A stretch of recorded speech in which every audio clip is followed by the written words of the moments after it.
Okay. The end of all things is at hand. Yan po ang ating pong pag-aaralan. Ang ating pong susing talata ay masusumpungan natin sa aklat ng Ebanghelyo ni San Pedro. 1 Pedro, 1 Peter chapter 4, verse 7. Ganito po ang sabi sa atin. But the end of all things is at hand. So therefore, sabi ni Pablo sa atin, be ye therefore sober, and watch unto prayer. Yan po. Ang sabi, ngunit ang wakas ng lahat ng mga bagay ay malapit na. Kayo nga'y mangagpakahinahon at mangagpuyat sa pananalangin. Kanina lang po, mga kapatid, ay tinanggap ko yung text na galing po kay Sister Susie Caranza, Pasya. Nang sabi ay si Nanay Linda, yung pong kanyang nanay, ay a-admit sa darating pong araw ng bukas sa Adventist University Foundation Medical Center at siya po ay mapapasailalim ng operasyon. Pakiwari ko mga kapatid, dahil si Nanay Linda ay may edad na po, paano po niya titiisin ang sakit na ito at siya ay mapapasailalim pa sa maaaring sabihin nating minor or major operation. Habang akin pong pinagbubulay-bulay ito mga kapatid, at ayon din sa ating pong pag-aaral, ito na po ang katapusan ng lahat ng bagay ng ating paghihirap. Ina-anticipate natin, hinihintay natin mga kapatid, ang kawakasan ng lahat ng bagay, lahat ng paghihirap natin sa lupang ito. Ang pangako ng Panginoon ay tatapusin at tatapusin. Maging ang karanasan na kinatatakutan ng bawat isa sa atin ay magkakaroon po ng katapusan. Ito ay walang iba kundi ang kamatayan. Yan po ang isang bagay o karanasan na maaaring maranasan ng bawat isa sa atin, na ang tao sa kabila po ng kanyang katalinuhan, sa kabila po ng kanyang kabyasnan, sa kabila po ng maraming mga instrumento at mga gamot at mga vitamins na kanilang natutuklasan, until now mga kapatid, ay wala pa pong gamot na maaaring ibigay o malapatan ang problema ng kamatayan pag sumapit sa buhay ni numan. Subalit, ang lahat ng bagay ay darating sa katapusan kapag ang Panginoon natin na nagligtas sa ating mga kasalanan ay tutuparin niya ang kanyang pangakong siya ay muling babalik. Yan po mga minamahal ko ang katapusan ng lahat ng bagay. And so, ang sabi sa atin ni Apostol Pedro, and so samantalang tayo ay naghihintay, mga minamahal na mga kapatid, be sober and watch unto prayer. Dalawang salita ang binanggit niya dito, mga kapatid. Actually, maraming mga bagay, maraming mga pamamaraan kung paano natin hihintayin ang mapalad na pagdating ng ating tagapagligtas. Subalit ginamit niya itong salitang ito, mga kapatid, na ang sabi sa Tagalog ay maging mainhin. No? Maging mainhin, mahinahon, o maging mabait.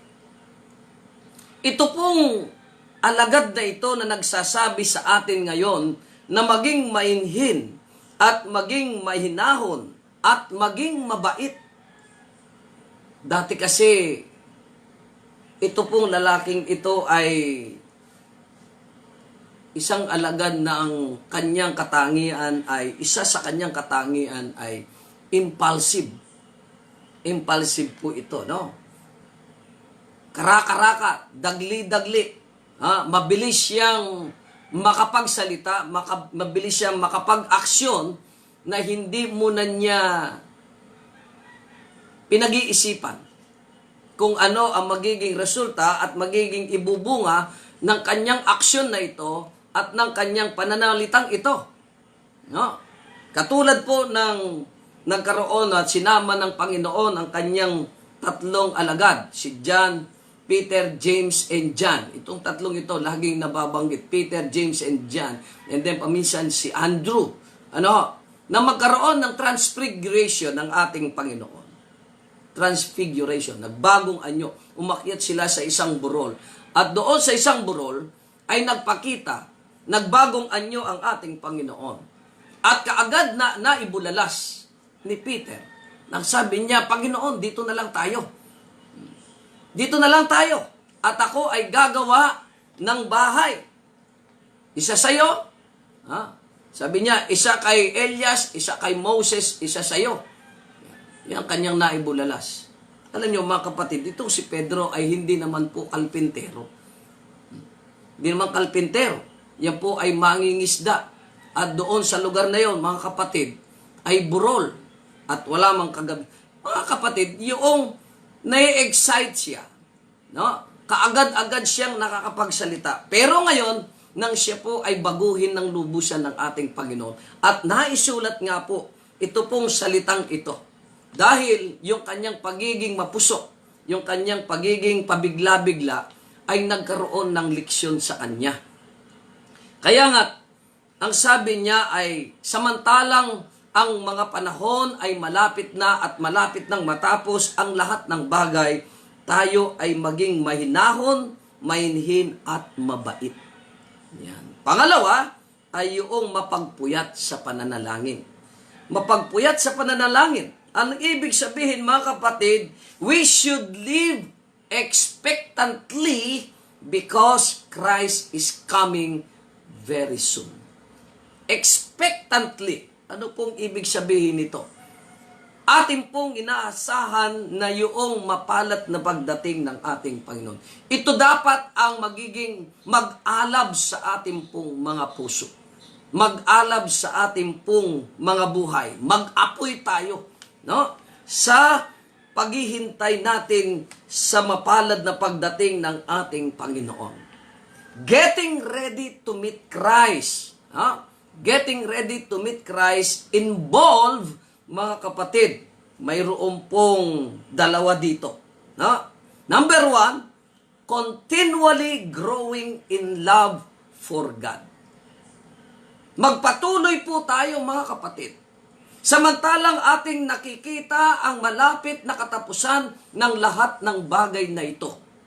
Tayo naman ay patuloy na lumago sa pag-ibig natin sa ating Panginoong Hesukristo, sa ating mahal na Diyos. Continually growing in love for God. Sapagkat mayroon po tayong minimithi, mayroon po tayong dapat maranasan na katulad ng sinabi ni Apostol Pablo dito po sa Ephesians chapter 4 and verse 13. Ito po ang layunin at ito ang mithiin ng bawat isa sa atin. Kaya nga po, mga kapatid, samantalang nakikita natin ang katapusan ng lahat ng mga bagay na ito, tayo naman ay patuloy na lumalago sa ating pananampalataya at pag-ibig sa ating Panginoong Kristo till, ang sabi niya, till we all come in the unity of the faith and of the knowledge of the Son of God, unto perfect man, unto the measure of the stature of the fullness of Christ. Yan po. Kaya wag po tayong titigil. No? Wag po tayong makontento. Kundi magpatuloy tayo hanggang sa abutin nating lahat ang pagkakaisa ng pananampalataya at ang pagkakilala sa anak ng Diyos hanggang sa lubos na paglaki ng tao, hanggang sa sukat ng pangangatawan ng kapuspusan ni Kristo. So magpatuloy tayo, mga kapatid, sa paglago natin sa pag-ibig sa ating Panginoon. Pangalawa, continually growing in love for others. Yan. Magpatuloy tayong lumago sa pag-ibig natin sa ating kapwa. Yan po ang mahalaga. Ito yung dalawang bagay na dapat po nating, dapat po nating maipamuhay. Samantalang atin na pong nakikita na lahat ng mga binanggit na mga tanda sa banal na kasuklatan at maging ang mga propesiya, mga kapatid. Sila, ang mga ito ay mga nagkakaroon na po ng mga katuparan. Kaya nga't kung babalikan natin, ito pong ating susing talata. Kung paano po tayo lumago sa pag-ibig natin sa ating kapwa, sa talatang 8, ipatuloy po natin ang ating pagbasa. Ganito po ang sinasabi sa atin. Nauna sa lahat ay maging maningas kayo sa inyong pag-iibigan. Maging maningas kayo sa inyong pag-iibigan. Mag-alab, mga kapatid, tayo sa pag-ibig sa isa't isa. Bilang magkakapatid, bilang isang sambahayan ng ating Panginoong Jesucristo, ay magningas kayo sa inyong pag-iibigan sa isa't isa. Bakit? Sapagkat ang pag-ibig ay nagtatakip ng karamihang kasalanan. Kapag daw yung pag-ibig natin sa isa't isa bilang magkakapatid, ano man ang mga pagkakamali na nagagawa ng ating pong kapatid, ay natatakpan po ito. Ang ibig sabihin, tayo na nakakaunawa ay pagpapasensyahan. Yung magiging, kaya nga sabi dito, ay magiging mabait. Magiging mabait. Talagang ganun. Ano ang gusto nyo? Yung nagpapasensya kayo o yung kayo po ay pinagpapasensyahan? Alin ang magandang maging ugali? Yung pinagpapasensyahan ka o ikaw ang nagpapasensya? Parang gusto ko na rin po yung tayo na lang ang nagpapasensya. Kasi tayo po yung lumalago. Lalago tayo sa pag-ibig natin. Lalawak sa ating pangunawa. At ating pong lumalago sa ganitong kaparaanan. Ang sabi pa niya sa talatang 9, at mangagpatuluyan kayo ng walang bulong-bulungan. Mapagpatuluyan. Ang ibig sabihin, mga kapatid, dito ay yung use hospitality one to another without grudging. Pagpatuloy, mga kapatid. Pero kung minsan kasi kapag hindi natin kakilala, lalong-lalo na yung noon, yung mga kapatid ay kahit naman ngayon, mayroon po talagang mapagpatuloy. May mga tahanan, may mga kapatid na talagang ako kapag pupunta ako sa mga tahanan ng mga kapatid, mapipil mo talaga yung parang at is ka. Hindi ka parang kalmado ka, masaya ka. Ito yung nais ni Apostol Pablo na ang bawat isa ay mapagpatuloy. 10. Na ayon sa kaloob na tinanggap ng bawat isa ay ipaglingkod sa inyo rin na gaya ng mabubuting katiwala ng masaganang biyaya ng Diyos. So, mga kapatid, lumago tayo sa ating pag-ibig sa ating kapwa. Pangatlo, ang sabi po dito, mga kapatid, watch unto prayer. Watch unto prayer.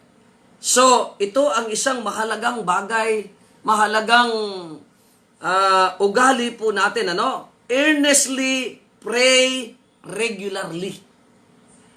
Regularly. Ang mga Muslim nating mga kaibigan ay 5 beses sila na nananalangin sa buong maghapon. Yan. Ang sabi ni Apostol Pablo, pray, pray without ceasing. Yan ang sabi ng ating Panginoon. Bakit kailangan?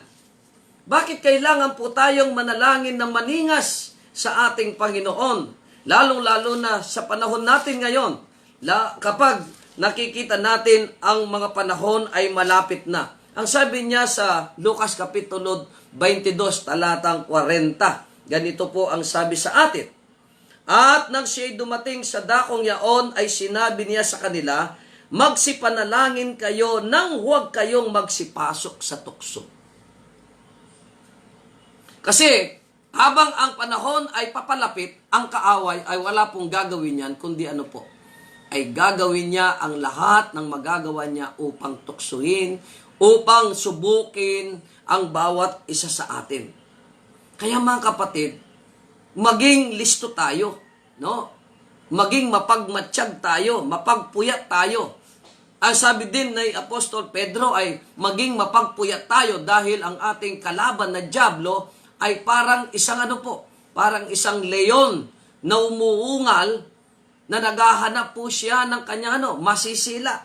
Naghahanap po siya ng kanyang mabibiktima. Alam niyo po, nung ako'y nag-aaral, nagkaroon po kami ng subject na animal behavior, no? Ito palang leon na ito, umaatake po yan sa kanyang mga biktima. Kapag yung kanyang bibiktimahin ay nagpapahinga. Yan, nagpapahinga. So anong ibig sabihin? Mga kapatid, kapag tayo ay relax, kapag tayo po ay walang ginagawa, ang kaaway diyan po umaatake. No? Diyan po umaatake. Anytime, anywhere, anybody, mga kapatid, ang kaaway ay walang gagawin kundi yung tayo po ay subukin o tuksuin hanggang sa tayo ay kanyang mabihag at masila niya. Ano po? Kaya ang kailangan po natin, lalong-lalo na sa ating kapanahunan ngayon, earnestly pray regularly. Pray without ceasing, sapagkat ang panahon ay malapit na. So, samantalang tayo ay nabubuhay, reach out. Number 4, reach out the needy. Abutin natin po ang mga nangangailangan. Ito po yung parabola ng ating Panginoon, yung parable of the talents. Tayo'y binigyan ng Panginoon ng mga talento at mga kakayahan. Ipinagkatiwala niya ang mga pagpapala at mga biyaya para naman, mga kapatid, makatulong tayo. Yan na ang lifestyle ng mga taong naghihintay sa malapit na pagdating ng ating tagapagligtas. Our material, our emotion, and spiritual, mga kapatid, invest your time, means talents, where they will make an eternal differences. Gawin po natin ito. Sapagkat, pag hindi natin ginamit yan, pag hindi natin itinulong yan, iiwan lamang ho natin yung mga yan . Wala naman tayong dadalhin sa langit kung tayo ay maliligtas. Wala tayong dadalhin sa langit. Kundi, ang lahat ng ito ay iiwan. So, bakit hindi pa po natin ito gamitin? Bakit hindi po natin ito itulong sa ating pong mga nangangailangan? Kaya, ang sabi dito, samantalang tayo naghihintay sa malapit na pagdating at sa kawakasan ng lahat ng bagay. Gawin po natin, number 1, continually growing in the love of God. Continually growing in love for others. Earnestly pray regularly. And reach out the needy. Ang sabi dito sa ating pong devotional, Christ has said, without me you can do nothing. Kung wala ako, wala kayong magagawa. The resolution you may make in your own finite strength will be only a ropes of sand. Yung ating pong mga gagawin sa ating buhay, sa ating pong mga limitadong mga lakas, ito po ay parang binulid o lubid ng ng buhangin. But if you pray in sincerity, surrendering yourself, your soul, your body, and spirit unto God, you put on the whole armor of God and open the soul to the righteousness of Christ. Kapag daw po, Kapag daw po yung tayo ay nanalangin ng taimtim at ating isinuko ang ating sarili, ang ating kaluluwa, ang ating katawan, ang ating espiritu sa ating Panginoon. Ating isinusuot, ating ibinibihis ang lahat ng kagamitan ng Diyos at ating pong binubuksan ng ating kaluluwa para sa para sa katuwiran ni Kristo. And this alone, at ito lamang ang sabi, and this alone, Christ imputed righteousness. Imputed righteousness. Ito yung katuwiran na ipagkakaloob sa atin ng ating Panginoon and makes you able to stand against the wiles of the devil. Ito yung paraan, mga kapatid, upang tayo ay makatayo ng matatag sa lahat ng mga pandarayang ginagawa ng ating pong kaaway na diablo. The work of every soul is to resist the enemy in the power and in the might of our Lord Jesus Christ. Ang gawain po natin ay yung pong ating pong labanan ang kaaway, hindi po sa ating pong kakayahan, kundi sa pamamagitan ng kapangyarihan ng ating Panginoong Hesukristo. At ang pangako, mga kapatid, kapag ginawa po natin yan, alin yun? Yung isurrender po natin ang ating buhay sa ating Panginoon. Manalangin po tayo ng taimtim. Pray in sincerity. At para bagang isinusuot natin ang kagayakang panlaban ng ating Panginoon at ang pangako niya sa atin, mga kapatid. Ang pangako niya, and the promise is that the devil shall flee from us. Tatakas, mga kapatid. Tatakas ang kaaway. But let all realize, dapat po nating maunawaan, mga kapatid, that they are in peril. Lagi po nating tandaan ito na maya't maya tayo po ay nasa panganib. And there is no assurance of safety except as they comply with the condition of the text. Tayo daw po ay laging nasa panganib. We are always in danger, mga kapatid. Kaya dapat po nating, dapat nating isipin na wala po tayong assurance, wala tayong katiyakan ng ating pong kaligtasan, maliban na tayo po ay sumunod sa kondisyon na sinasabi ng ating teksto. Ang sabi, the Lord says, draw nigh to God. Maging malapit po tayo, mga kapatid, sa ating Panginoon. How? Number 1, by secret. Earnest examination of your own heart. Examination. Saliksikin natin, suriin po natin. Kung mayroong dapat kumpunihin na po natin. Kung mayroong dapat iwanan na po natin. Kung mayroong dapat talikuran na po natin. Mga minamahal ko, the end of all things is at hand. Malapit nang matapos ang lahat ng mga bagay na ito. So, kailangan po natin yung magsaliksik tayo.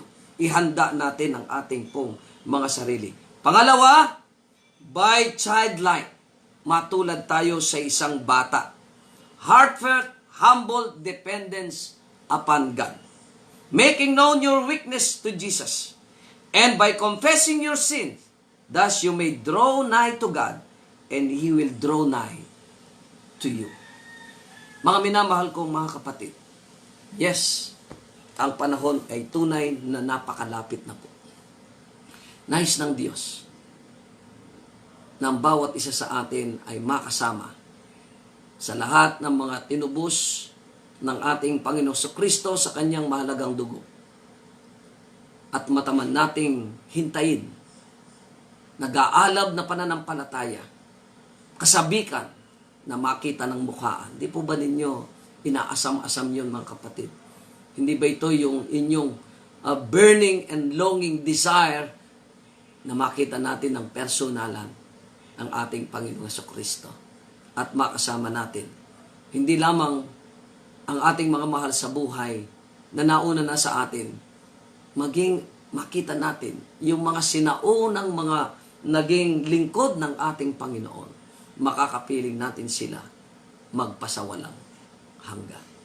Sa umagang ito mga kapatid, at sa araw na ito ng Sabat, sana po'y damhin natin, no, ang kapayapaan, tanggapin natin, sagapin natin ang mga pagpapalang espiritual, ang mainit nating fellowship sa mga kapatid natin. Kung kayo po ay nakakapag-congregate na sa ating mga iglesia, o kung hindi, marami po tayong mga pastor, mga institution, mga churches na nagla-live po ng kanila pong mga serbisyo. Purihin natin ang Panginoon. Hayaan po nating mag-alab ang ating pananampalataya sa panahon ng pandemic na ito. Darating pa po ang marami pong mga pandemic. Mga kapatid, yan po ay mga introduction lamang po niyan. Ang sabi, hindi pa ang sabi, at kapag nakita ninyo at namalas ninyo, naranasan ng lahat ng ito. Ito pa lamang ang introduction ng matinding kahirapan. Darating at darating yan. Subalit ano po ang pangako ng Panginoon sa atin? Mga kapatid, huwag tayong mag-alala.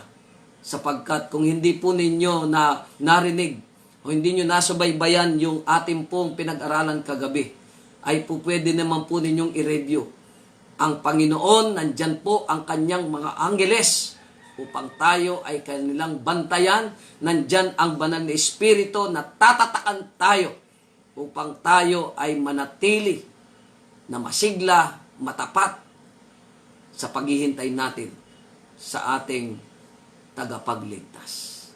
Pagpalain po tayo ng Panginoon sa umagang ito mga kapatid. Tayo po ngayon ay dadako na sa ating pong pananalangin.